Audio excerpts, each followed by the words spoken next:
n'est-ce pas? Bonsoir à tous, ravi de vous retrouver une fois de plus. Monsieur le Président Jean-Marc également, et vous tous, Monsieur le Sénateur, je ne le vois plus, voilà, vous êtes là.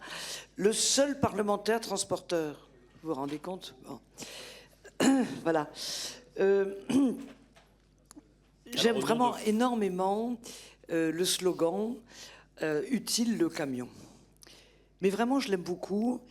Et bon, Alexis, qui est mon vice-président chez France Logistique, avec les autres organisations privées du secteur, le sait bien. Et plus j'y réfléchis, plus en essayant de prendre un petit peu de recul, parce que c'est vrai que la situation actuelle n'est pas facile d'aucun point de vue. Plus j'y réfléchis, plus je me dis que l'utilité du camion, elle est de plus en plus évidente par rapport à des grands enjeux.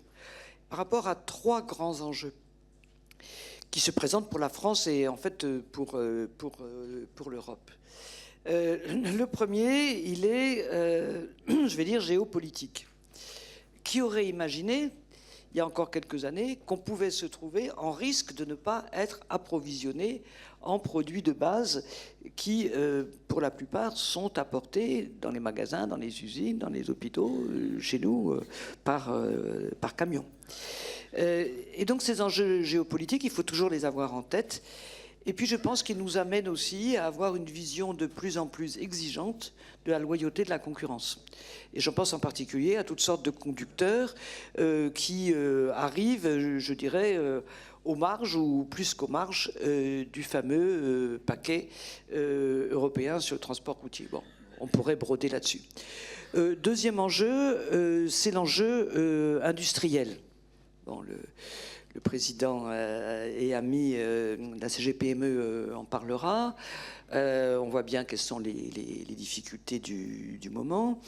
Mais là aussi, pour approvisionner, pour créer les chaînes de pièces détachées et ensuite assurer toute la logistique industrielle, on voit bien que l'on a besoin de nos métiers et en particulier du vôtre.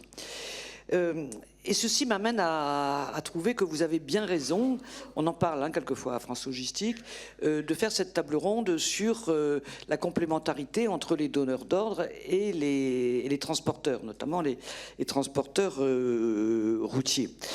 On voit bien, par rapport aux crises industrielles, que les entreprises industrielles des différentes filières qui tiennent le choc, ce sont celles qui ont réussi à maintenir, comme on dit, un écosystème de fournisseurs, de prestataires solides, fidèles, avec aussi des efforts de formation.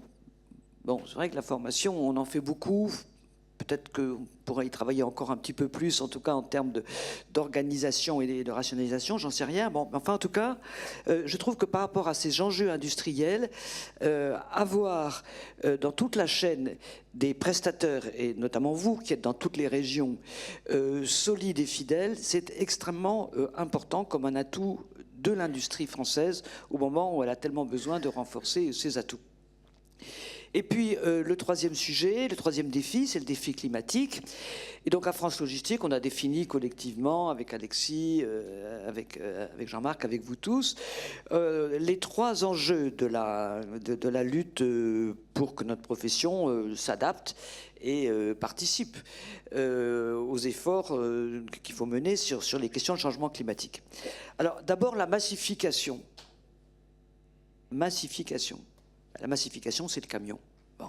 Alors, je sais bien que c'est très, très difficile à dire aujourd'hui. Moi, quand je dis ça, vous m'avez déjà entendu dire l'important, c'est la route. Non, je vous ai jamais fait Bécaud, donc je vous ai jamais fait Gilbert Bécaud, l'important. Voilà. Bon. Enfin, donc, il m'arrive de faire ça.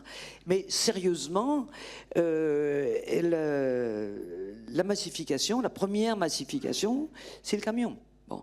Et la cyclo-logistique avec laquelle vous avez bien raison de travailler, je veux dire, c'est pas le même. Enfin, il manque un zéro dans les kilos, quoi, ou dans les tonnes plus exactement, ou dans la capacité kilométrique. Bon. Pour autant, je suis très très intéressé de voir vos liens avec les transports qu'on appelle lourds, enfin simplement parce qu'ils sont un peu plus lourds que vous, le fluvial et le transport ferroviaire. Bon, le transport ferroviaire, de toute façon, il y a pas beaucoup de place sur le réseau pour mettre beaucoup de trains de marchandises, mais bon. Donc c'est formidable ce que vous faites avec le transport combiné, bon, parce que de toute façon, c'est vous qui allez en amont et en aval des transports qu'on appelle lourds, venir avec vos poids lourds. Bon. Donc la massification, je pense que c'est quelque chose sur lequel il faut qu'on reprenne un petit peu l'initiative de dire les choses, bon. Et y compris sur la logistique urbaine, parce que c'est bien gentil, si on veut pas de camions, on encombre les rues de camionnettes. Bon, il y a un moment où commence à devenir un petit peu bizarre et où le poids des batteries, etc., au point de vue écolo, c'est pas génial. Deuxième axe que nous avons tous ensemble défini, ce sont les questions de maillage. Alors les maillages, nous étions ensemble ce matin avec Jean-Marc chez nos amis qui s'occupent d'entrepôts, qui sont également dans notre association France Logistique. Bon, ça concerne plutôt les entrepôts, mais ça vous concerne aussi, puisque évidemment, si les entrepôts sont plus en France, ça sera quand même pas génial pour l'activité des transporteurs routiers français. Et puis vous avez ce maillage territorial et en particulier toutes les petites entreprises représentées dans le syndicat, je dis bien le syndicat. C'est un mot qui m'a été dit par plusieurs de vos adhérents, Alexis, depuis tout à l'heure, au TRE. Bon. Donc, vous avez parti, en quelque sorte, vous êtes une partie liée, et les anciens parlementaires qui sont là le savent bien. Je parlais avec plusieurs d'entre eux tout à l'heure, à ce que risque de se passer sur les entrepôts, avec certains projets fiscaux complètement dingues, qui viseraient à augmenter la TASCOM, donc la taxe que les entrepôts, et grosso modo, à chasser tout entrepôt nouveau hors de France. Je veux dire, c'est pas directement du transport, mais c'est quand même votre environnement, parce que souvent, vous allez, somme toute, pas dans tous les cas, mais vous allez assez souvent d'entrepôt à entrepôt. Et puis le troisième sujet climatique, ce sont évidemment les motorisations. Alors c'est un peu la partie émergée de l'iceberg. Bon, ces jours-ci, on a quand même remporté collectivement une première victoire. C'est que déjà, ça s'est calmé sur l'histoire des flottes, là. Pour les flottes professionnelles qu'il aurait fallu électrifier à toute vitesse alors qu'il n'y a pas assez de véhicules. Bon. Je voudrais rappeler quelque chose, deux choses. D'abord, l'obligation, entre guillemets, d'électrifier, elle ne pèse pas sur nous, enfin, elle ne pèse pas sur vous, elle pèse sur les constructeurs. Bon. Et elle se fera au rythme où ça pourra se faire, compte tenu des ressources qu'il y a pas, des usines qui fonctionnent, qui ne fonctionnent pas, des recharges qui sont en place, pas en place. Bon, je veux dire, ça fait 10 ans qu'on est à la recherche de recharge pour les voitures. Bon, je veux dire, pour les camions, on vient à peine de commencer. Bon. Mais je pense que c'est important d'avoir ça en tête. Parmi les bonnes nouvelles de l'année, c'est que ce que nous avions collectivement obtenu, et aussi avec les autres organisations professionnelles du secteur, il y a 2-3 ans ou 4 ans maintenant, à savoir qu'il n'y aurait pas d'augmentation de la TICPE tant qu'il n'y aurait pas de solution alternative au diesel et tant que ça ne serait pas harmonisé, c'est pas demain la veille, avec les sujets européens. Bon, c'est pas revenu. Bon, et donc là, on a vraiment cranté. Bon, et j'ai quelques souvenirs personnels de la manière dont nous avions, et j'avais cranté cela. Bon. Donc je pense que sur ce sujet-là, on va y aller à notre rythme. D'ailleurs, il n'y a pas que l'électricité dans la vie. Il y a le mix énergétique, divers, accessible. Pour vous qui êtes répandus dans toute la France, il y a des mix énergétiques qui plaisent davantage dans certaines régions que dans d'autres, pour des raisons liées à l'agriculture, à l'implication des élus locaux, que sais-je. Bon, voilà. Donc sur tous ces sujets, vous êtes très importants, mais peut-être, permettez-moi de le dire, un peu moins importants que beaucoup de gens le pensent.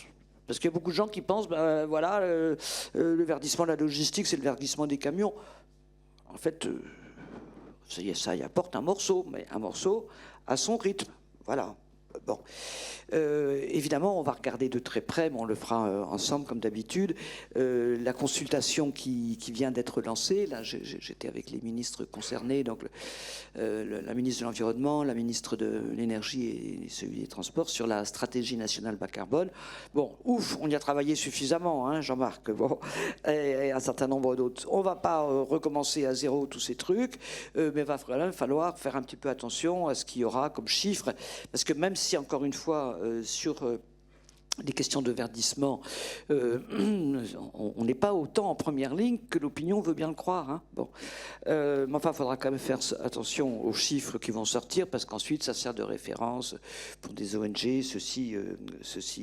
cela. Donc voilà ce que je voulais dire. Je vais écouter avec beaucoup d'attention la conférence sur les donneurs d'ordre. Je me dis souvent, quand je regarde un peu, et le président Ancelin le sait bien mieux que moi et que nous tous, bon, quand on regarde un peu ce qui se passe dans d'autres secteurs de l'économie, nous, on a quelque chose où on a de la chance, on a le CNR, hein, le Comité national routier, je salue son président et son DG, au moins on a des références.